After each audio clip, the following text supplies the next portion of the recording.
317 జీవోకు సంబంధించి ఆ రోజు మనం మాట్లాడిన ప్రతి మాటను గుర్తులో పెట్టుకొని అనేక సందర్భాల్లో మీటింగ్ ఏర్పాటు చేసుకొని ఈరోజు రాష్ట్రపతి ఉత్తర్వులకు సంబంధించి ఎంతవరకు రాష్ట్ర ప్రభుత్వానికి వెసులుబాటు ఉంటే అంత వెసులుబాటు కల్పించి 4 అంశాల పైన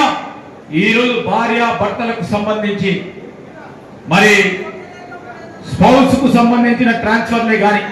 మ్యూచువల్ ట్రాన్స్ఫర్లే కానీ హెల్త్ పరంగా ఆరోగ్యపరంగా ఉన్న వారిని కూడా కన్సిడర్ చేస్తూ GOMS 317 సడలింపు చేసి వీలున్నంత వరకు రాష్ట్ర ప్రభుత్వ పరిధిలో ఈ రోజు రాష్ట్రపతి ఉత్తర్వులకు సంబంధించిన ఉన్న అంశం కనుక ఎంతవరకు వీలుంటే అంతవరకు వెసులుబాటు కల్పించి వారికి ట్రాన్స్ఫర్లు చేయటం జరిగింది. బీజేపీ నాయకులకు తెలియదు ఈరోజు 317 గురించి ఎప్పుడు మాట్లాడలే. అసలు 317 జీవోకు సంబంధించి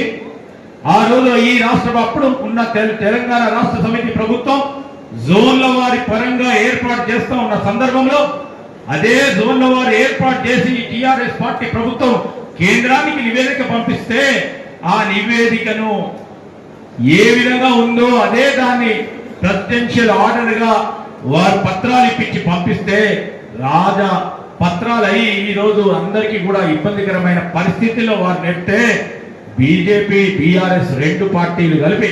ఈరోజు 317 కు సంబంధించిన అంశాన్ని అష్ట కష్టాలను